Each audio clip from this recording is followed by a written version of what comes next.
اس دور میں علماء کی ایک بڑی تعداد حرص کس کے دل میں نہیں ہے لیکن اظہار حرص کرنا شروع کرتی اور اپنی تنگی اور تنگ سامانی کے گلے سوشل میڈیا پہ کر کے پبلک کے سامنے دست سوال دراز کرنے کا طریقہ اختیار کر رکھے ہیں اور اس کو بہت بڑا کمال سمجھ رہے ہیں۔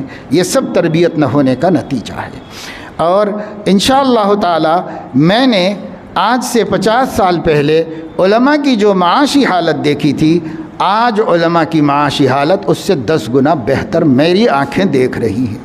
لیکن خدا جانے چند لوگوں کو کیا سمجھ میں آ رہا ہے کہ وہ یہ سمجھتے ہیں کہ کوئی تکلیف ہی نہیں ہونا چاہیے، یہ سمجھتے ہیں۔ ورنہ بھائی آپ غور کر لو، ڈاکٹروں کے طبقے میں کیا سب لوگ امیر ہیں؟ انجینئروں میں کیا سب لوگ امیر ہیں؟ تعلیم یافتہ لوگوں میں سب امیر ہیں؟ تاجروں میں سب امیر ہیں؟ نہیں، سماج کے ہر طبقے میں کچھ لوگوں کا رزق زیادہ ہے، کچھ لوگوں کا رزق کم ہے۔ اور علماء میں بھی بعض علماء مترفع ہیں، متمول ہیں، بعض علماء بہت تنگ دست ہیں، پریشان ہیں۔ اللہ یبسط الرزق لمن یشاء ویقدر، وہی کرتا ہے کم زیادہ۔ ہم عوام میں شکوے کر کے، اپنی حیثیت گرا کے، اپنا مذاق خود اڑا کر کے کیا پانا چاہتے ہیں اور کیا ملے گا اس سے؟ اس لیے میں کہتا ہوں کہ اس موضوع پر آپ لوگ تو ایسا نہ کریں کبھی، لیکن شہر کے سینئر علماء ایک جگہ کہیں کسی گھر میں کسی جگہ پر ڈاکٹروں کو، انجینئرز کو، بڑے بڑے پروفیسرز کو، لیکچررز کو، بزنس مینز کو بلائیں، بلا کر چند سینئر علماء ان سے بات کریں اور کہیں کہ دیکھو یہ بات ہم ہمارے لیے نہیں کر رہے ہیں کہ ہماری تو اب ہمارا چراغ تو بجھ رہا ہے، اب ہمیں دنیا سے کچھ لینا، اللہ نے ہمیں بہت خوش رکھا ہے، اب ہم اپنے لیے نہیں کر رہے بات، آگے کے جو خدام دین ہیں ان کے بارے میں آپ کے فریضے کو یاد دلانے کے لیے آپ کو بلائے ہیں۔ آپ اس پر غور کرو، سنجیدگی سے یہ نقطہ غور کرو، یہ نقطہ غور کرو، یہ نقطہ غور کرو، سمجھا کے ان کو چھوڑ دو بس، تاکہ وہ لوگ اگر اپنا فرض ادا کریں، اس مسئلے کو اٹھائیں، کمیٹیوں کے سامنے، محلوں میں، بستیوں میں، وہ کریں۔ پر آپ کی شان کو زیب نہیں دیتا کہ کبھی حرف غلط کے طور پر بھی زبان پر شکوے تنگ دستی لائیں، یہ آپ کو زیب نہیں دیتا۔ اگر یہ آ جائے گا تو اللہ کی مدد اٹھ جائے گی۔ اللہ مدد نہیں کرے گا ایسے بندوں کی، اللہ انہی بندوں کی مدد کرتا ہے جو عفیف ہوتے ہیں۔ کانا حقاً علی اللہ ان یرزق عاما، جس نے اپنی حاجت اللہ کے علاوہ کسی کو نہیں بتائی تو اللہ پہ حق ہے کہ 1 سال کی روزی اس کو عطا فرمائے۔ تو اس لیے اللہ تعالیٰ پر بھروسہ کر کے کم از کم مصنوعی طور پر ہی اپنے بڑوں کی لاج رکھ لیں، اپنے بڑوں کی عزتوں کو۔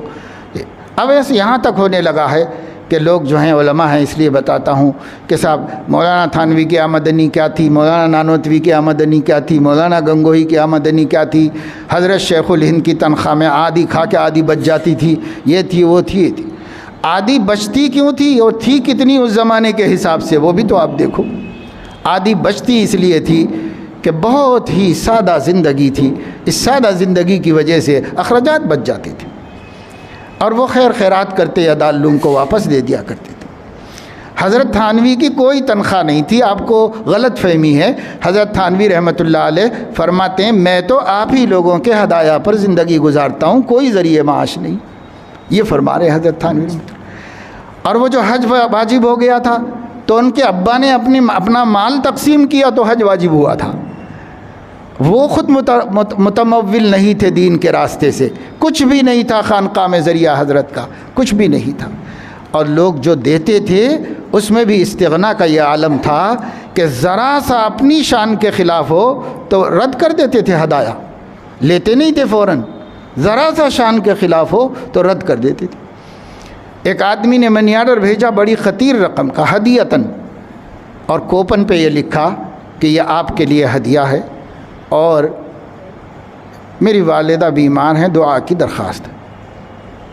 اب لگے ہاتھ لکھ دیا اس نے، اصل تو ہدیہ ہی دینا چاہ رہا تھا لیکن حضرت نے کوپن پڑھنے کے بعد پیچھے پلٹا کے لکھا آپ کے والدہ کے لیے دل و جان سے دعا کر رہا ہوں، لیکن میں دعا کرنے کا معاوضہ نہیں لیتا، منی آرڈر واپس۔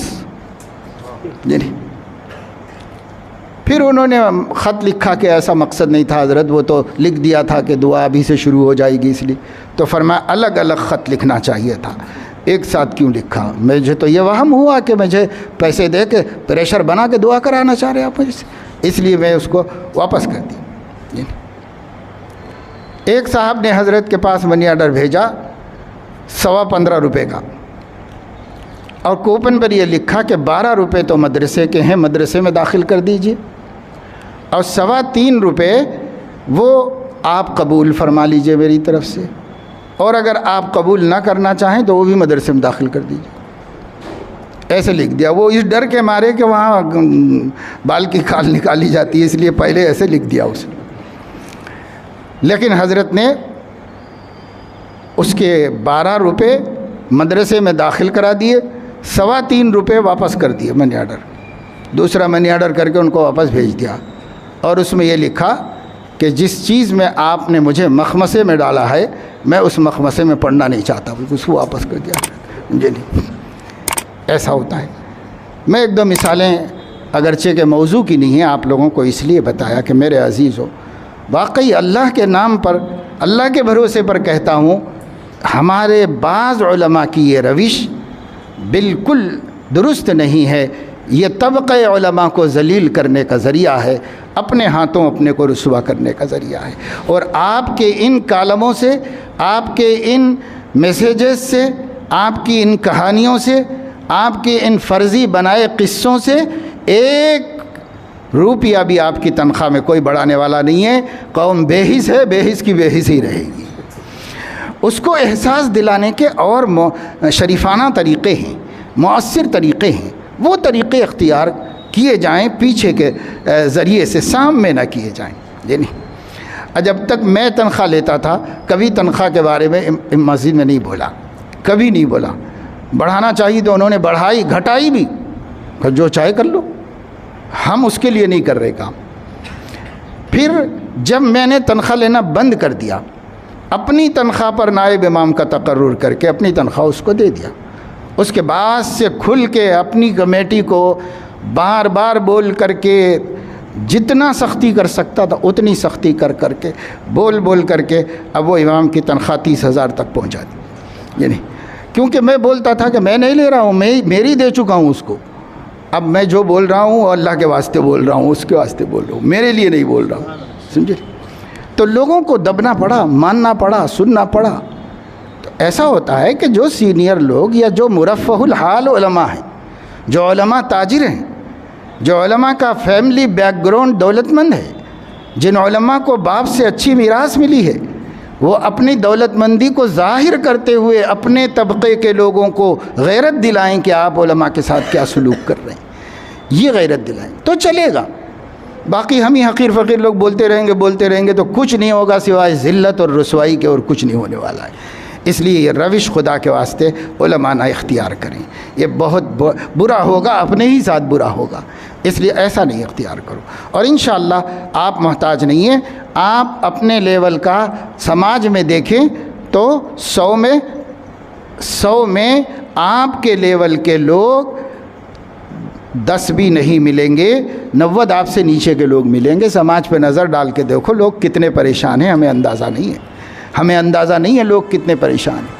لوگوں کے احوال دیکھیں گے تو پتہ چلے گا کہ لوگ کتنے پریشان حال ہیں۔ اس لیے اللہ کا شکر ادا کیجئے، اور اس کے لیے اہل اللہ سے تعلق قائم کیجئے، بزرگوں سے اپنا تعلق مضبوط رکھیے، صحابہ کرام کو اسوہ بنائیے۔ صحابہ کے بارے میں عمومی اجلاس ہے، وہاں پر عرض کر دی جائے گی، آپ لوگوں کو اس کی کوئی خاص زیادہ ضرورت نہیں ہے۔ باقی یہ جو اہم پہلو تھا، کوئی عالم ایسا نہ ہو، کوئی خادم دین، کوئی حافظ قرآن ایسا نہ ہو جس کا کوئی پیر و مرشد اور رہنما نہ ہو، ایسا کوئی نہیں رہو، کسی کو بناؤ، اور اس میں مناسبت شرط ہے۔ اس لیے ترغیب مت دو، فلاں سے بیعت ہو جاؤ، فلاں سے بیعت ہو جاؤ، فلاں سے ہمارے شیخ کے پاس چلو، ہماری مجلس میں چلو۔ تو یہ کوئی ایجنسی ہے کیا؟ یہ ایجنسیاں نہیں ہیں،